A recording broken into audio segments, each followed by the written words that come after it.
South Africa remains the continent's most developed economy and has a more diversified economic base than most of its counterparts. However, the country is no longer the second largest economy on the continent, with the International Monetary Fund, that's the IMF data, suggesting that Egypt's economy is now stronger than ours. According to Business Monitor International, South Africa's economic outlook still remains bleak and is unlikely to regain its second-place position in the near future.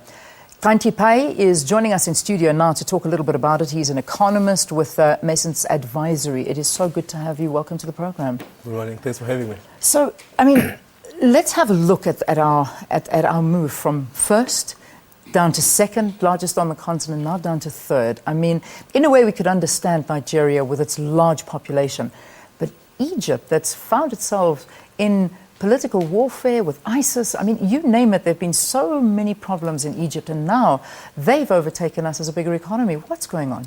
Look, I guess they have attempted the recovery much faster, so they were quite bold. As you say, coming out of political turmoil, they had, obviously have a number of people, about 85 million in terms of their population, but less sophisticated and diversified as they are. But certainly, in terms of them recovering, they've worked really, really hard. And so that is why they're sort of overtaken us, as it were. But also, one of the things that the IMF says is this idea of the South African rand that has been weakening. Yeah. Remember, the comparison is done in dollars, so that actually, because we are weaker, the dollar amount is now less than it was before, which means we are certainly a little bit on the back foot there. So that's something that viewers really need to understand, is that it's measured in dollars. So whether or not we have more rands, and that doesn't make a difference. It's all converted to dollars, and then the measurement is there. Then it's made. That makes a big difference. Which brings us to, as much as Egypt may be going through all of its problems and turmoil, and they're trying to turn around,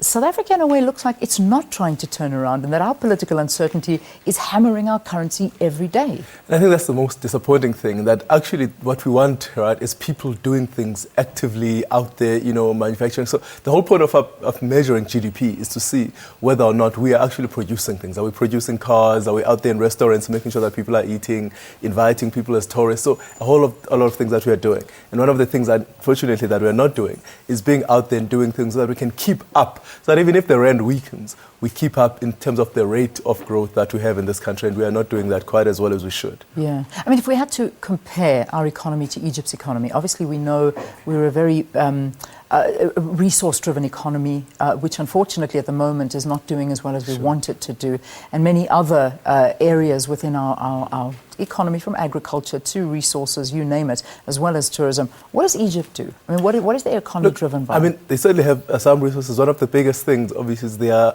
tourism sector, which was hit very, very hard with the problems I had politically. Now, this is interesting because we have a tourism sector that could do really, really well. Remember, one of the things that's interesting about the weaker rand that is being quoted now as bring us back is why it actually attracts tourists, right? Because we are cheaper. It's cheaper to come to South Africa, fly in, stay in a hotel, eat our great food, see, all the wonderful attractions that we have. But unfortunately, we are not putting enough infrastructure in there, enough support to make sure that people are coming by the big numbers. And that could give us a really, really strong boost in terms of the economy, that we actually could still stay up there if we're actually doing the right things, given even, the weaker rand that seems to pull us back. Yeah. That we could actually get more dollars because people are coming here, trying to experience South Africa, trying to buy our goods and services. But again, the point is, are we focusing? Are we making sure that we are doing the right kinds of things to get people out there, to build the right kinds of roads, to get to those remote areas that people want to see that are beautiful in South Africa? Using some of the infrastructure that we have to make these beautiful attractions, including the idea that, for example, we still had all of that infrastructure from the World Cup.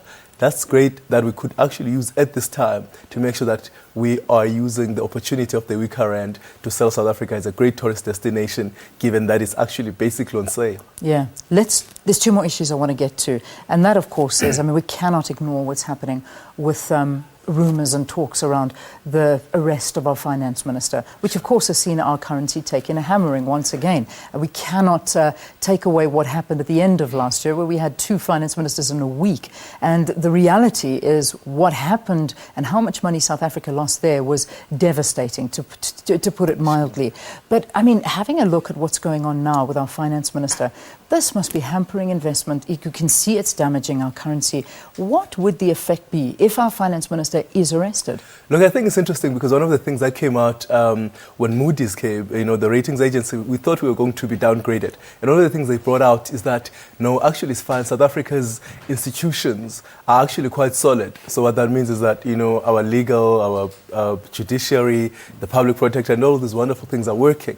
But what this seems to suggest perhaps is something slightly different, is that, there's a lot of noise and that these institutions are weak. So the Treasury might be compromised if, the finance minister is arrested. So that actually that vote of confidence is now being taken away, which is something that's quite scary. Because one of the things that keep a country afloat in terms of the economy is when people look around and they say, even if, there are, mistakes here and there, the institutions themselves are strong, they are robust. And here, there's a little bit of a suggestion that you could actually compromise this very, very critical institution, which is the Treasury, if you actually take out its head and accusing him of all sorts of things. So Indeed. It is quite, it's something to worry about. And political parties calling it something that we've never seen before. It could be a tsunami on our economy. Just finally, you talk about the ratings agencies, and we do know now that that we've got Standard & Poor's in South Africa, Fitch in South Africa. Now, these are the agencies that South Africa is just one notch above junk status. Having all these problems now, our institutions, as you put it, having this turmoil with, arrest talk and all of this infighting in politics. I mean, what do you think they're going to do? Do you think that the chance of us going down to junk status is now becoming more of a reality than ever? Look, I mean, it's something that's at the door. Everybody is waiting for these little things to happen, right? Because they're watching indicators as we go along. And so it's something that we should actually be on the lookout for.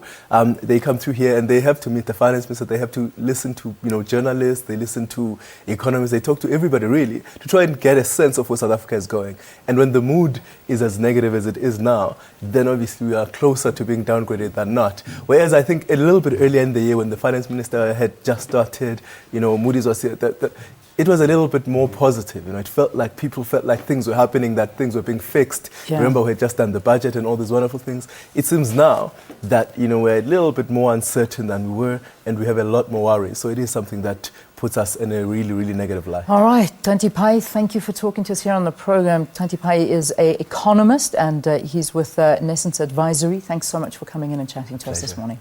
All right, let's take a quick break. After this, we go over to PE to